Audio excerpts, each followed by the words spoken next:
And with Jordan's king now meeting Donald Trump amid fresh tensions, questions remain over to what extent Donald Trump will actually leverage aid and trade to pressure Jordan and also Egypt. And we will continue to monitor those developments.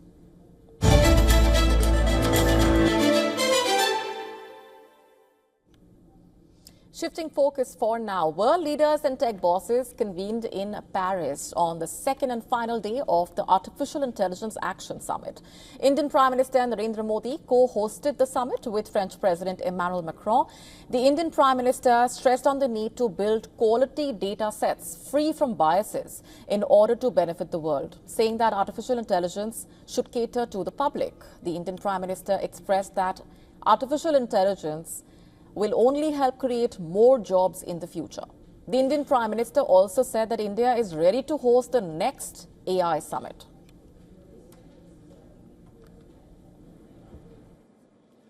We must build quality data sets free from biases.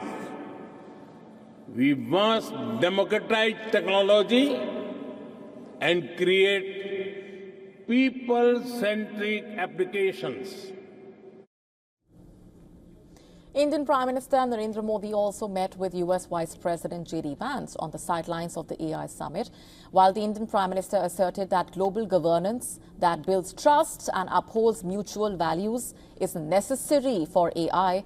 French President Emmanuel Macron echoed the same sentiment, claiming that AI must be put into service for humanity. As we have done during this summit, we need to continue to advance international governance of artificial intelligence, that which, in essence, based on the actions and coalitions that we have launched today, will enable us to consolidate the elements of trust in artificial intelligence alongside this moment of acceleration and innovation, and will enable us to set the rules, because we need these rules for artificial intelligence to move forward. The US and the UK have not signed the Paris AI Summit's declaration entitled Statement on Inclusive and Sustainable Artificial Intelligence. Speaking at a global AI summit, US Vice President J.D. Vance adopted a more confrontational tone in a way and warned European allies against over-regulating the artificial intelligence sector. He also warned China against using the technology to tighten its grip on citizens and allies. We believe that excessive regulation of the AI sector could kill a transformative industry just as it's taking off, and will make every effort to encourage pro-growth AI policies.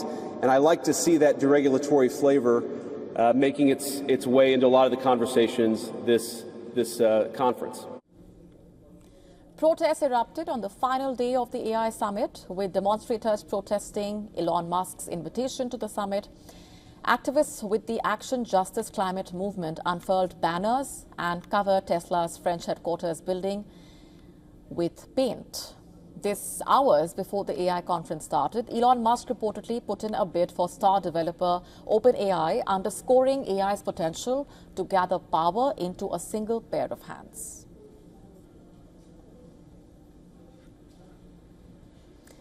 And let's go straight across now to our correspondent Himanshu Dikshit, who's been tracking those developments very closely in Paris. Thanks very much for being here. Himanshu, let me begin by asking you for what you're picking up on that meeting between the Indian Prime Minister and the US Vice President.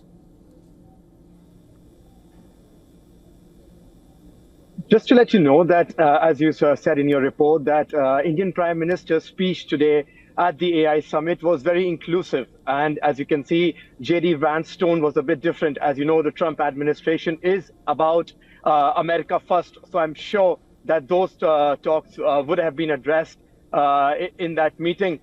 Just to let you know also the fact that Prime Minister Narendra Modi's, it's a 3-day trip to France. The AI summit is officially concluded, but his trip to France is not yet concluded. He will be heading off to the south city of Marseille, where he will be, where he and President Macron will be inaugurating the Indian Consulate General and also visiting the international thermonuclear reactor sites as well, and also paying homage to Indian soldiers who died in World War I. So it's been a very, very eventful trip so far for Prime Minister Narendra Modi.